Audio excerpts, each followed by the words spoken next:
Okay, it's 9 o'clock, and going to start in on our very last session. This week, we're looking at the nature of the good life. What does it mean to live a good life? And this takes us once again all the way back to the work of Plato and his character Socrates.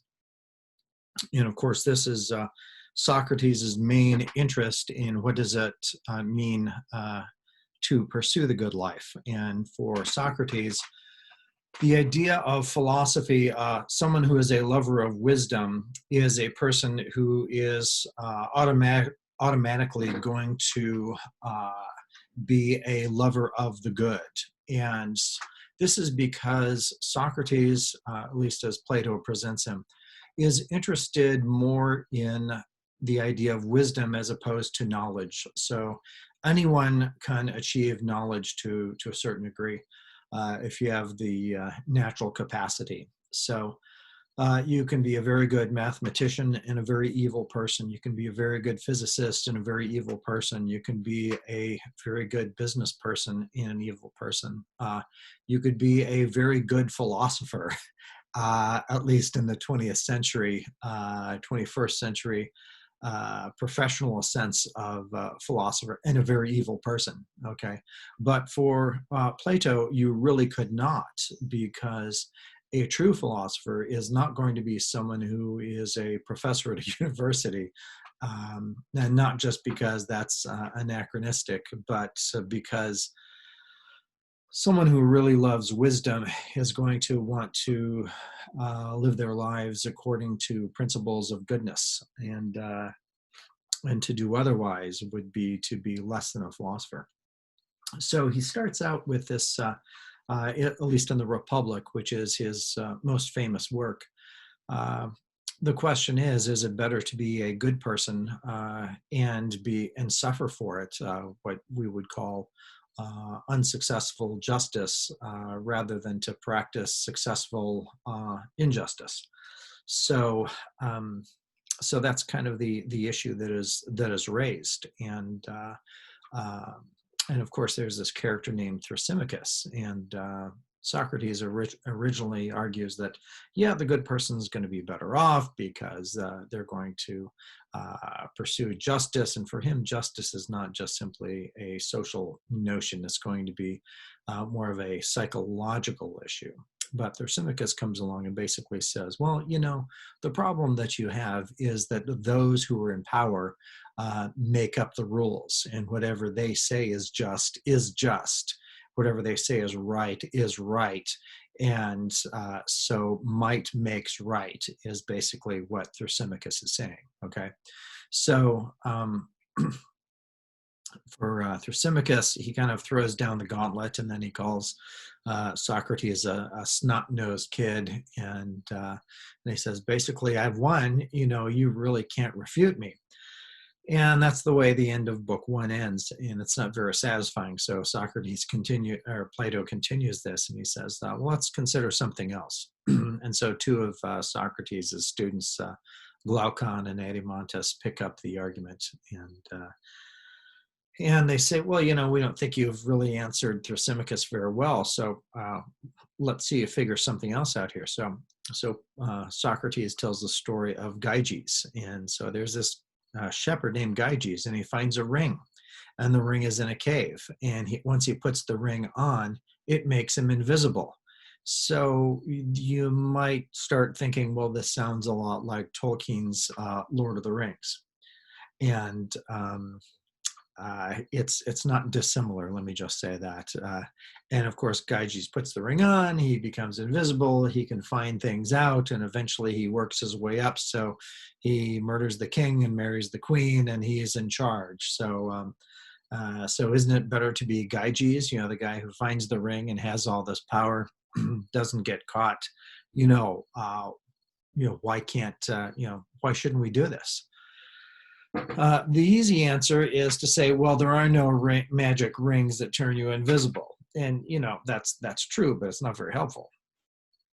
So Socrates says, The real problem here is that it's a problem of what you might call moral psychology. And that is this.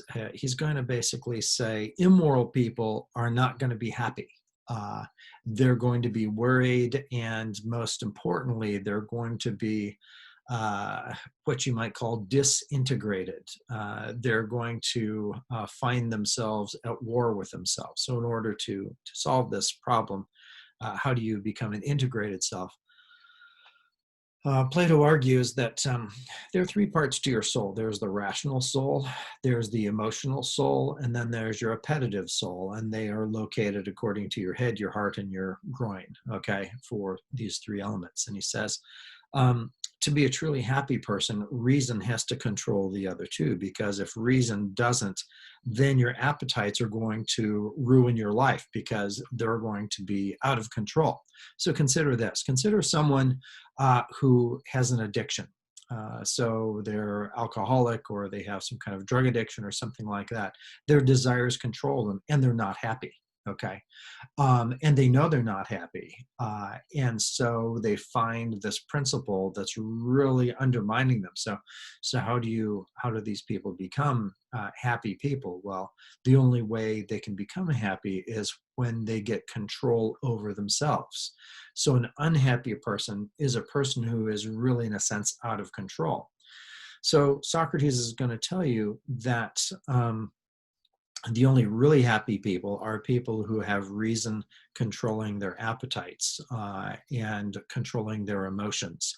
And when that's the case, their soul will be in harmony. And he says that's what justice is. So justice really is the harmony of one's soul. He's also going to say that the political system mirrors that. The political system should have the smart people running things as the rulers, people who are spirited, use their emotions of courage and so on, should be the guardians or the police officers in the military. And then the artisans are the people who make stuff. So this is his very simplified version of the state. And he says it's only going to be happy when the smart people run things, because if they don't, then things are just going to get out of control. But he's using that to really talk about the individual person, because the individual person has to have reason control their emotions. Because, think about a person who is fearful of everything. That controls their lives. Think about the person who's angry at everything. The anger controls them. Wrath controls them. Think about people who are greedy. That greed, that desire controls them. So Socrates really has, I think, a pretty good initial argument saying, you're not going to be happy unless your soul is in harmony. Okay. So this is basically an awful lot of what the Republic is about. So, and in some regards, Plato's argument here is pretty good, because what we find today is that oftentimes people who are addictive, have addictive behaviors, are not happy. And because of that, you can see that it's only those people who have a sense of well-being, and that well-being is that they don't desire too much, they don't let their emotions get carried away, these kinds of things. And because of that, they can have good relationships with other people. But you could also say this, that there is a sense in which, if you are doing bad things, so for example, if you lie, you have to remember your lies, right? Because if you don't remember your lies, people are going to call you on it. Well, most of the time, I suppose. In politics, I guess now people don't really care a whole lot. But if you have to do this at work, you're going to get in trouble, all right? So Plato has this kind of initial plausibility. The person who then raises this again is Machiavelli. Machiavelli's writing about roughly 2,000 years after Socrates, writing an early part of the Renaissance in Italy. And he writes this book called The Prince. And he says, the prince has to possess something called virtu. It's not virtue, but it's virtu. It is the capacity to possess power and to keep power. And in order to do that, you have to appear to be good. But at other times, you have to do other kinds of things. So you have to have this kind of chameleon-like personality where you can appear to be good if you need to, but you're not really going to be good, because good people die. So if any of you have ever seen the popular HBO series Game of Thrones, it's very much a Machiavellian show, and the good people end up dying off. So this is as if Machiavelli wrote a HBO show with lots of sex and violence. So it's basically, how do you get power? Well, the only people who get power are people who are conniving, who are shrewd. Now, Plato would say those people aren't really going to be happy. And if you look at kind of the way the characters are portrayed, they're not happy because they're always worried about losing power, because power is something you can lose. And what Plato's going to say is that, look, the harmony of your soul is something you really can't lose, because he's going to say, and the later philosophers like the Stoics will come along and follow in his footsteps. But Socrates says something like, it's better to suffer injustice than to do injustice. And what he means by that is you harm yourself by doing something evil. But if someone harms you, if they injure you physically, that doesn't harm your soul, it just harms your body. So you can maintain a certain sense of integrity, and someone can kill you and you would still maintain your integrity. And so this is where you get, so this kind of, Plato's notion of the philosopher seems to converge with certain Judeo-Christian notions of the good person. So the prophets in the Hebrew scriptures who were killed, they maintained their integrity because they did what was right rather than that which was evil. Christian martyrs, for example, would be the same. Even though they suffered physically and they even suffered death, they maintained their integrity. And so oftentimes in our culture, we look to those people as heroes. There's a famous story of Maximilian Kolbe, who was this Polish priest during World War II. And he was actually offered a position in Hitler's German church. We would like for you to hold this position, and he refused them. And he actually wrote them some kind of nasty letters. And so they finally arrested him, put him in a concentration camp. And while he was there, there were frequent killings, murders of the prisoners. So one day he sees there's a man who they're going to kill, and he offers to take the man's place. And the soldiers say, well, why would you do that? And he says, well, this man has a family. I don't. So kill me instead. And so they do. And so there's and this is famous in terms of the prisoner of Auschwitz is the name of the story, and it's retold in a number of different places. But this idea here is that Kolbe maintained his integrity. He didn't sell out, if you will. And so the notion that we have now of selling out is really kind of this idea of you've kind of betrayed your principles. And so is that person happier? But the notion we have of happiness is really kind of a trivial notion in our culture.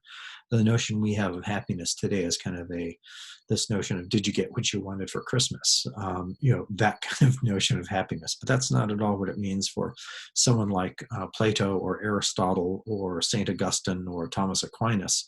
These people would say that happiness is the idea of living a life well, where you pursued virtue and goodness and truth. And certainly you maybe made mistakes and you made errors in judgment and you did some bad things, but you had this consistent drive to become a better person rather than to become a more base person. And this is what is behind kind of the Ignatian notion of education, is that your education, in a sense, is what Plato and Aristotle would both call instrumental goods. It's an education is good for what it enables you to do. Now, of course, you can take pleasure in your education. Some people do, some people don't. Some people see it as a necessary evil. You might look at You might have been one of those persons who hated school, or you might have been one of those persons who loved school, but you could probably hate it too much and love it too much at the same time. But the idea of an education in the Ignatian tradition is oriented towards this notion of magis, something that is greater, there is a good that goes beyond my individual good. There's a good that extends beyond just what is in it for me. It extends to my community. But in order for it to extend to my community, I first have to be in a condition of being good in order to share that goodness with others, or to pursue that with others. So, so you have Machiavelli, and you have, for example, Friedrich Nietzsche, who argue that no, it's better still to be, to throw away conventional morality. But it really, in the end, becomes one of those questions of, are they right? And how could you really know? And so I have a couple of colleagues who do happiness research. In fact, one of the leading happiness researchers is here at St. Louis University, Dan Habron, in the philosophy department. And he has written a number of things on happiness. And what we find in most of happiness literature is that the people who consistently find themselves the most happy are those who are altruistic. Selfish people are very rarely ever report happiness.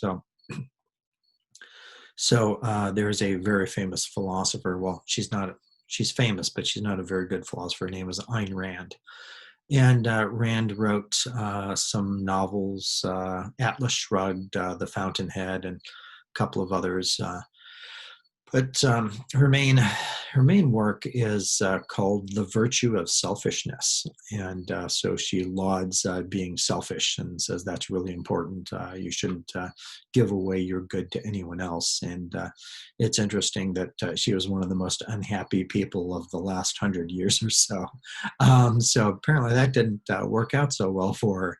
But what the happiness research shows in terms of people who are positive psychologists show that people who are altruistic are invariably happier.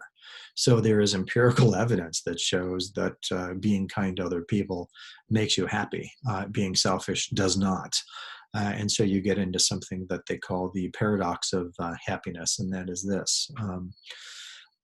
If you pursue happiness by itself, it's generally a selfish kind of behavior, and these people generally never become happy. But if you pursue the happiness of other people in terms of being altruistic and so on, you almost invariably become happy. So, so this idea of goodness and happiness are tied together in a very interesting way. And you might even be able to say that this is you could even see it at a biological or a psychological level. So psychologists, when they're doing fMRIs on people who are engaging in altruistic behavior, their brains are shaped differently, or the neurons fire differently. But this shouldn't be all that surprising, because human beings are social animals. We're like other kinds of social animals, like dogs, for example. We generally do not find our happiness on our own, but in engaging others. So that's my brief, basically 20-minute mini lecture on kind of the materials here for the week. So let me ask, are there any questions on any of the readings that you had, or anything on clarification, anything that you've been looking at? I've been seeing your posts online and your discussions, and trying to engage you, a variety of you at different times there. So let me ask if you have any questions or clarifications.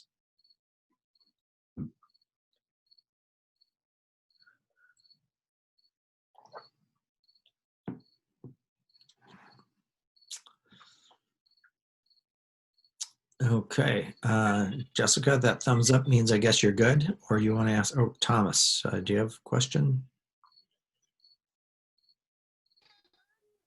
Okay, mouse not working. What's that? Damn it. Mouse not working.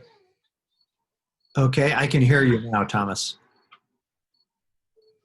My mouse is not working. I was trying to move over to give you a thumbs up, and Oh, I okay. undid it with mute. All right. Okay. I'm in the hot tub. I'm in the hot tub. My hands are wet. Okay. All right. Okay.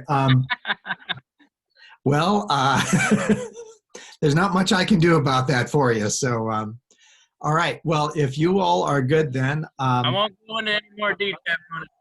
I tell you what. If you all have any questions, or if you have any concerns for the rest of the week, like if you've got, I know some people have gotten COVID and relatives have gotten COVID. So, if you have anything that you are concerned about, send me an email. And if you're worried about finishing up on time, that sort of thing, I'm here to try to help. Okay, so I want to see you finish well, and in so doing, let me know what I can do to help. Okay, so I will see you all online, and stay well. Okay, good night.